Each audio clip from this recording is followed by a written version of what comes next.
Rolling with my guy, 15-year NBA vet and former Chicago Bull, lottery pick of the 1990 NBA draft, the one and only Kendall Gill. And we're just sitting here thinking about just everything that happened with this Bulls game tonight. Unfortunately, they came up short against the San Antonio Spurs, 121-117. KG, the Bulls entered the fourth quarter with a 9-point lead. What we're going to do is fast forward to the final minute and 43 seconds left in the ball game, because this is a Bulls team that held a 5-point lead after Ayo Dosunmu's big three. We were watching it right here as it unfolded and thinking that, okay, this is what is going to basically seal this game for this team. You got to get those stops on the defensive end.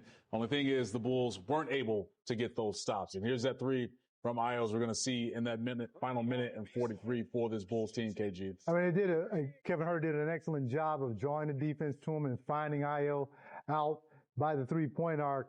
But now you have Victor Wembanyama come down, and nobody expects him to do this. Right. Yeah. You know, pull up at 7'6", whatever, however tall he is, and knock down the three. Okay. Now he calls for an isolation play on Nikola and gives him a juke, and he just has the skill set to do this. This is why you pay superstars the money that you pay. Yeah. Okay. So that they can win games for you. Now, the Bulls played, I thought, a very good game today, especially without Josh Giddey in the lineup. Okay, now you hung with this San Antonio team very well. Could have won it, had some things going your way, but you don't have Giddey in the lineup. You don't have Kobe White in the lineup. You don't have Zach Collins in the lineup. I can't wait for all those guys to get back, because I believe we win this game against the San Antonio Spurs. I believe we win against the Cleveland Cavaliers. So yes, we're on a 3-game losing streak. But don't worry, I'm very satisfied still with the direction and the way that Billy has these guys going right now. Yeah, I'm with you, KG, especially when you look at guys that have stepped up for this Bulls team tonight. And to your point, with Giddey, with Kobe White back on the floor, those are some of the guys that you have as closers for your group, and they're able to make the plays that weren't able to be made tonight, especially sometimes on the defensive end, and guys that can make shots, because we saw this Bulls team go through a drought in that fourth quarter. They definitely did, and those are the guys that can make shots. I mean, Kobe White, and, you know, I hear a lot of people saying, well, how is Kobe going to fit in when he gets back? Yeah. Well, that's how he's going to fit in. He's going to knock down shots for the Bulls at the end of games. We saw how the Bulls struggled offensively at the end of this game. Kobe White solves that problem. Yeah, Bulls are outscored 32-19 in the final 12 minutes of this ball game. But the guys that stepped up for this team and had them in the position to win, guys like Kevin Huerter, Trey Jones, Ayo Dosunmu. Let's get into this conversation with those guys, because Kevin Huerter had himself a nice ball game. You mentioned one of the assists that he had for Ayo to put this Bulls team up 5. That was one of 5 assists for Huerter. But when you look at what he was able to do offensively, KG led the team in scoring with 23 points, but also was able to knock down shots, as we know that he can, from 3, 4 of 9 from distance. No, he played great. I mean, the only thing is that I felt that he should have got a better shot at the end when he had a little bit more time on the clock. I think it was 18 seconds. But overall, he had a very, very good game. He was what the Bulls needed, especially from the outside. Did a great job of penetrating the lane, back cutting a couple times, getting the assist from Ayo Dosunmu. And once again, I mean, he normally comes off the bench, but you plug him in the starting lineup and he gets the job done. The Bulls have a number of players that can get it done, and you know, I'm just happy still with the way that the team is going. I mean, nobody expected them to be in this game with the San Antonio Spurs. I didn't, especially when Josh Giddey was out of the game. Okay, I felt like the San Antonio Spurs had a tremendous advantage, but the Bulls hung in there with them, and as I mentioned earlier, could have very well won this game, had a couple things going their way. Also, once again, second game in a row, guys, that I did not agree with some of the calls that the referees made. I felt they should have called the traveling call on Wembanyama in the second half. I felt they should have called a charging call on him. And that play, I believe the Spurs scored on. So that makes a big difference in the game. Yeah, and you have a couple of situations before the blocking call on Matas Buzelis, and you see the lowering of the shoulder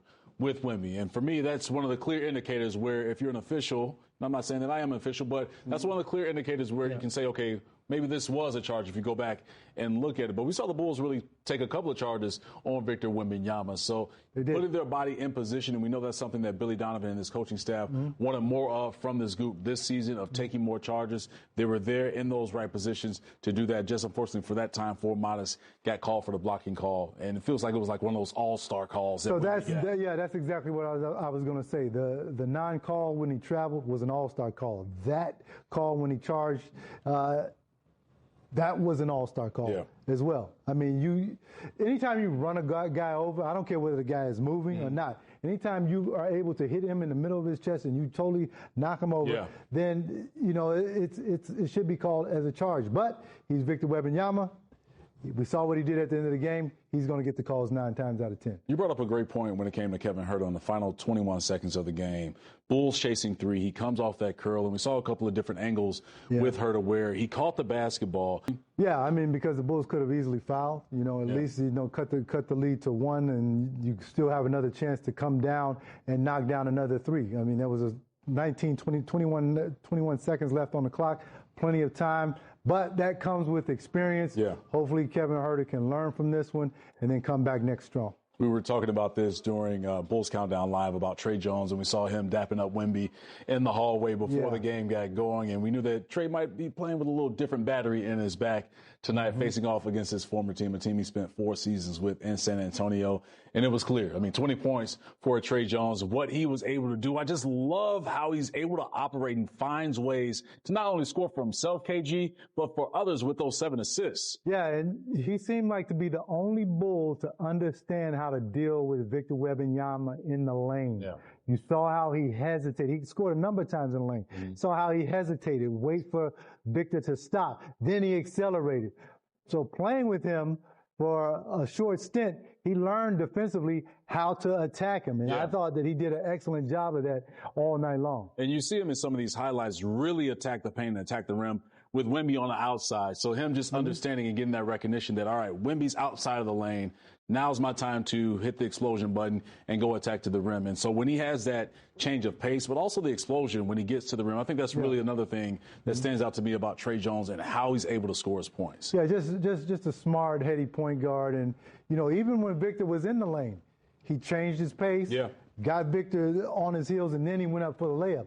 I thought it was excellent. And if any guard goes against Victor, they should study what Trey Jones did today. Yeah, he's got the blueprint. Yeah, but going back to Victor Wembanyama, he changed so many shots for the Bulls. Yeah. They had so many times that they attacked the rim, but they just couldn't shoot it.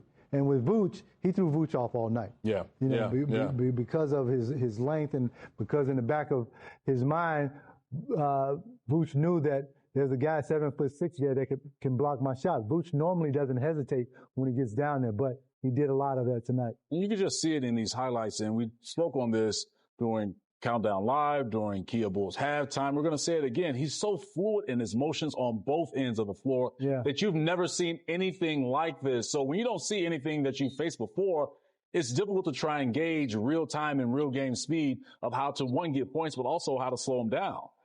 Yeah, and, he's so coordinated and he's quick off of his feet. You saw the shot there where Vooch tried to throw the floater that he normally makes. Yeah.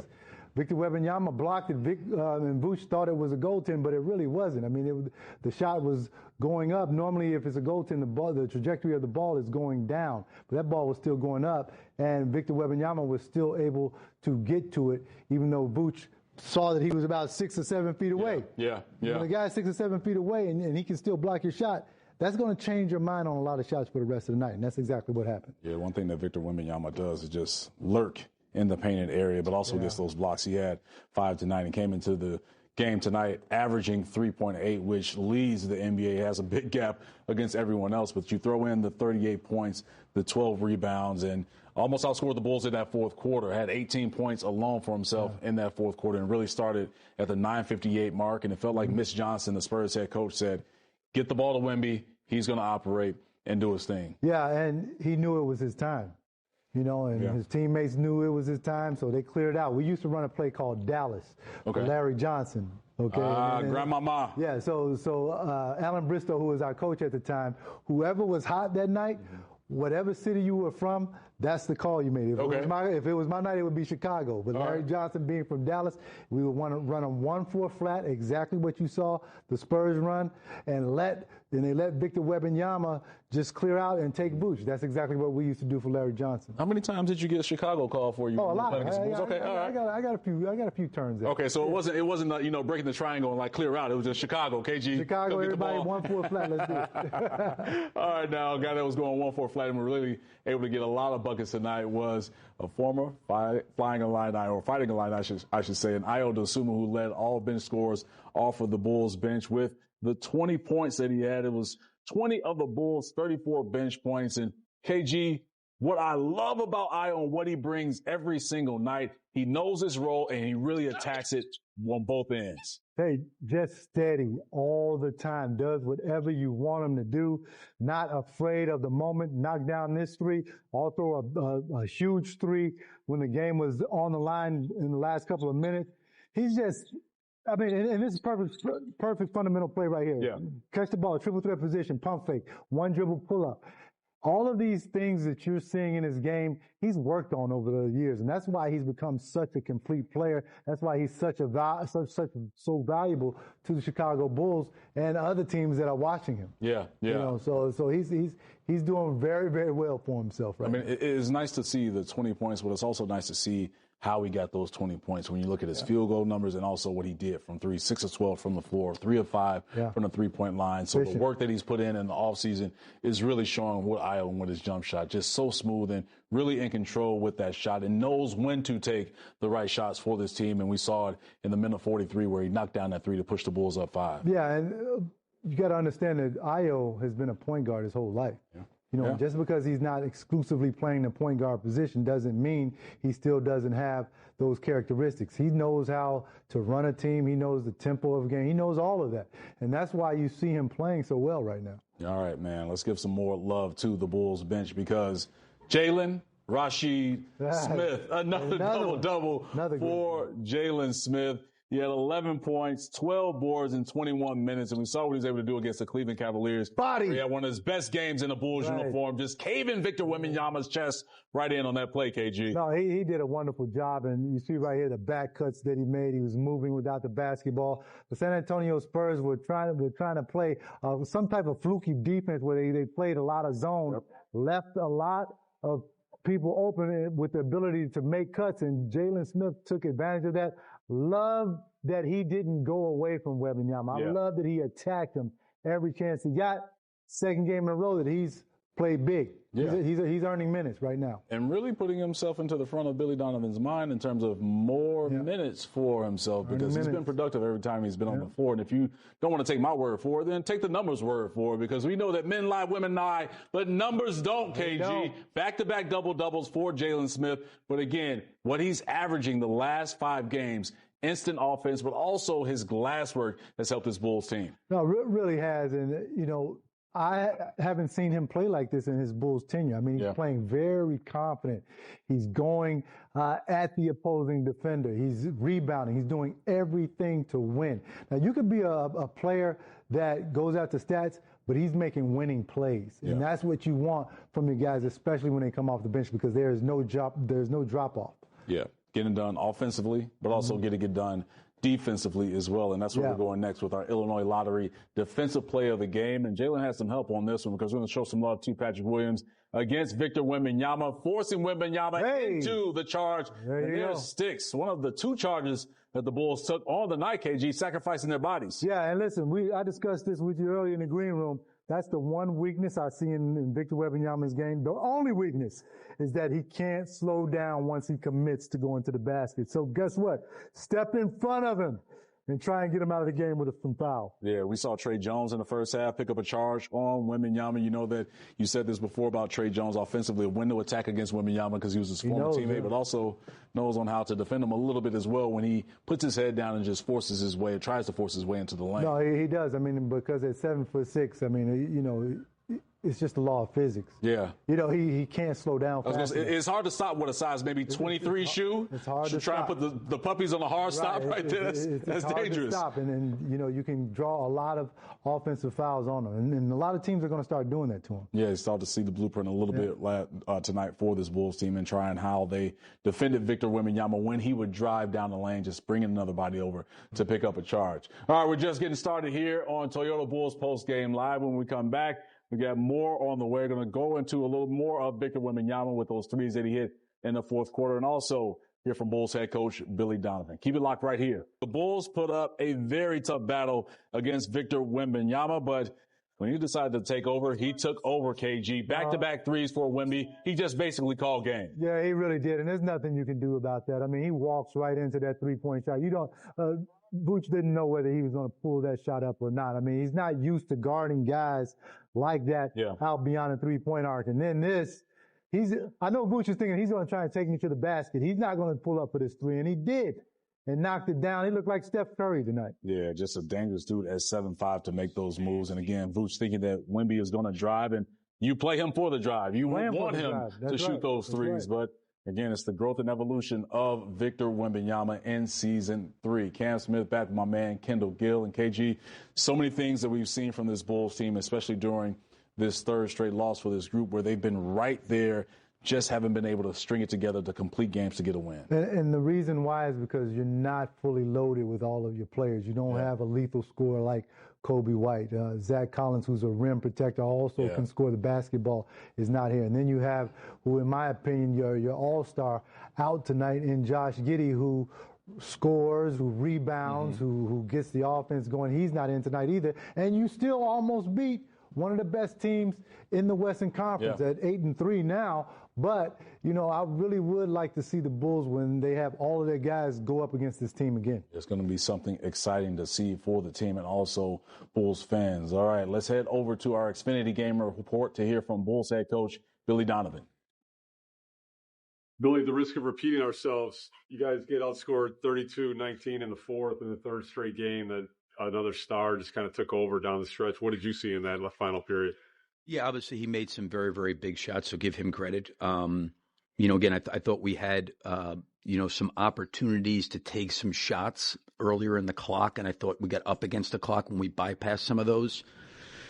But I think we'll have to figure that out. I said this before, you know, whether it be Giannis or Wembanyama, you know, and or Donovan Mitchell, you know, they can do that and go create double teams and get the ball moving from there. And we got to do it collectively. It's just a different way to go about doing it. So, you know, I think for us, I was really pleased with the way we competed and fought. You know, I thought Io had a great drive. I thought that one went in, that would have given us a little bit more breathing room. I thought Cornette's lob, when Jalen came in, he pulled out to the corner and kind of needed to maybe stay inside a little bit longer. But again, I thought we got up against it a little bit on the offensive end of the floor in terms of them having some size out there and then them switching a lot and then us trying to manufacture offense. And this is something we'll have to learn and try to continue to get better at. Berger had a really nice game and had a really nice look on that three, but did you like a three that early there when there's time probably to, you know, score and play the defense? Yeah, I mean, I didn't mind it. It was him, and I trust him in that situation. I think if he felt like it's a good look, you know, generally he's pretty basketball savvy. I think if it was not a shot he felt like he could make, he probably wouldn't have taken it. We weren't necessarily going for 3 in that situation. I mean, we ran a play that you could take a 3, but we were really trying to get something downhill and try to extend the game in that situation. How much do you feel like Wembanyama affected your guys'